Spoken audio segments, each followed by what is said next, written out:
بسم اللہ الرحمن الرحیم۔ السلام علیکم ورحمۃ اللہ وبرکاتہ۔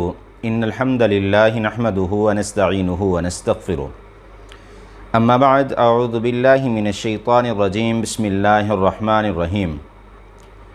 ان عدۃ الشہور عند اللہ 12 شہرا فی کتاب اللہ یوم خلق السماوات والارض منها 4 حرم ذلك الدین القیم فلا تظلموا فیہن انفسکم صدق اللہ العظیم۔ ہر قسم کی حمد و ثنا اللہ وحدہ لا شریک کی ذات کے لیے، اور ہر قسم کے درود و سلام امام الانبیاء جناب محمد الرسول اللہ صلی اللہ علیہ وآلہ وسلم کی ذات اقدس پر۔ مختصر حمد و ثنا کے بعد کسی دوست نے مجھ سے سوال پوچھا کہ محرم الحرام اس کی فضیلت کیا ہے؟ ناظرین کرام، اللہ رب العالمین نے سورۃ توبہ میں اعلان فرمایا ان عدۃ الشہور عند اللہ 12 شہرا فی کتاب اللہ۔ اللہ رب العالمین نے سال کے مہینوں کی تعداد 12 مقرر فرما دی ہے۔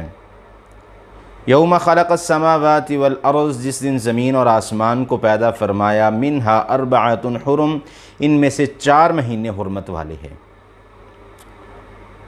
نبی مکرم جناب محمد الرسول اللہ صلی اللہ علیہ وسلم نے اس حدیث کی، اس آیت کی تفسیر اس انداز سے بیان فرمائی۔ حضرت ابی بکرہ رضی اللہ تعالی عنہ اس روایت کے راوی ہیں۔ فرماتے ہیں نبی مکرم جناب محمد رسول اللہ صلی اللہ علیہ وسلم نے فرمایا کہ سال کے مہینوں کی تعداد اللہ رب العالمین نے 12 مقرر فرما دی ہے۔ ان میں سے 4 مہینے حرمت والے ہیں، 3 مہینے لگاتار آتے ہیں اور ایک اکیلا مہینہ آتا ہے۔ پھر حضرت ابی بکرہ رضی اللہ تعالی عنہ بیان فرماتے ہیں کہ نبی صلی اللہ علیہ وسلم نے فرمایا ثلاثۃ متوالیات، 3 مہینے جو پے در پیر ایک دوسرے کے بعد دوسرا، دوسرے کے بعد تیسرا آتے ہیں۔ ان میں پہلا مہینہ ذی القعد کا مہینہ ہے، دوسرا مہینہ ذی الحج کا مہینہ ہے، تیسرا مہینہ محرم الحرام کا مہینہ ہے، اور چوتھا حرمت والا مہینہ رجب کا مہینہ ہے۔ ان حرمت والے مہینوں کے بارے میں اللہ رب العالمین فرماتے ہیں، جب مشرکین مکہ نے لوگوں نے آپ سے سوال کیا کہ ان حرمت والے مہینوں میں لڑائی کرنا کیسا ہے، تو اللہ رب العالمین فرماتے ہیں قل قتال فیہ کبیر، ان مہینوں میں لڑائی کرنا کبیرہ گناہ میں سے ہے۔ ناظرین کرام، محرم الحرام، بہت سارے لوگوں کا ذہن یہ ہے کہ اس مہینے کو فضیلت حضرت امام حسین رضی اللہ تعالیٰ عنہ کی شہادت کی وجہ سے ہے۔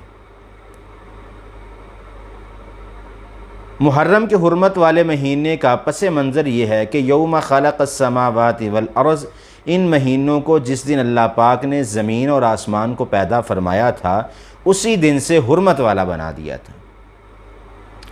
حضرت امام حسین رضی اللہ تعالیٰ عنہ بہت بعد میں نبی صلی اللہ علیہ وسلم کی زندگی کے بعد، قرآن کے نزول کے بعد محرم الحرام کو شہید کیے گئے۔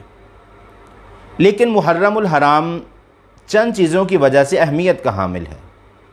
ایک، یکم محرم الحرام اسلامی قمری مہینے، جن کو ہم ہجری مہینے کہتے ہیں یا قمری مہینے کہتے ہیں یا اسلامی مہینے کہا جاتا ہے، ان کی ابتدا یکم محرم الحرام سے اس سال کی ابتدا کی جاتی ہے، جیسا کہ عموماً سوشل میڈیا پر یہ ایک میسج چلتا ہے کہ مسلمانوں کا سال یکم محرم الحرام سے ہے۔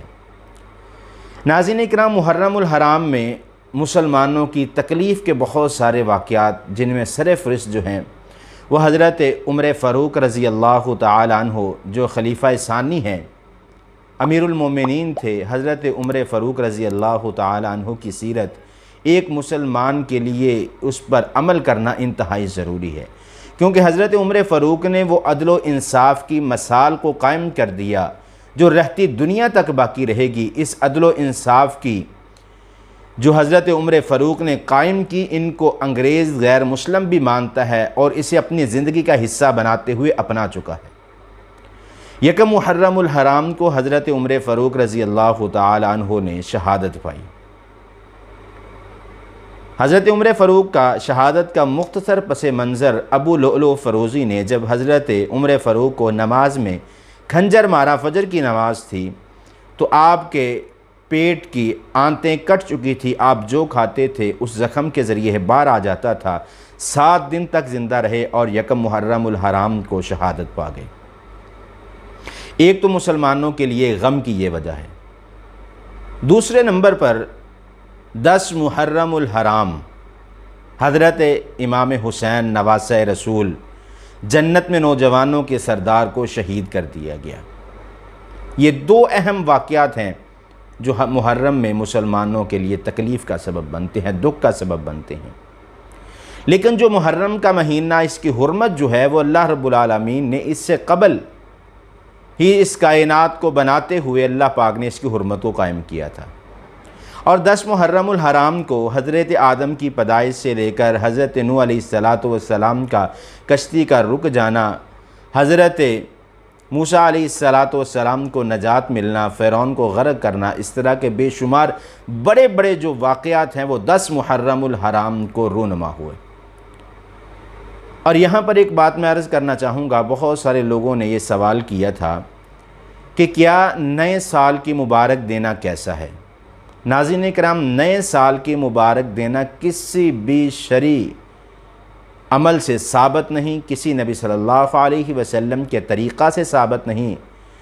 نبی مکرم جناب محمد الرسول اللہ صلی اللہ علیہ وسلم آقائے دو جہاں اپنی زندگی کا ہر پہلو عام مسلمان کے لیے اپنی سیرت اور نمونہ بنا کے چھوڑ گئے۔ نبی صلی اللہ علیہ وسلم کی سیرت سے کوئی بھی ایسا معاملہ، کوئی بھی ایسا عمل نہیں ملتا کہ آپ نے نئے سال کی مبارک دی ہو۔ البتہ جب نیا چاند دیکھا جاتا، ہر مہینے کا جب چاند نظر آ جاتا، تو اس کو چاند دیکھنے کے بعد دعا ہے، اللہم احلہ علینا بالامن والایمان والسلامت والاسلام ربی وربک اللہ، کہ اللہ یہ آنے والا مہینہ ہمارے لیے سلامتی والا ہو۔ اس کے علاوہ نئے سال کی مبارک دینا شرعی حدیث سے ثابت نہیں، نبی صلی اللہ علیہ وآلہ وسلم کے عمل سے ثابت نہیں۔ میں اللہ سے دعا کرتا ہوں، اے اللہ ہماری دین کے معاملے میں بہتر رہنمائی فرما، اے اللہ ہمیں دین کی سمجھ عطا فرما۔ والسلام علیکم ورحمۃ اللہ وبرکاتہ۔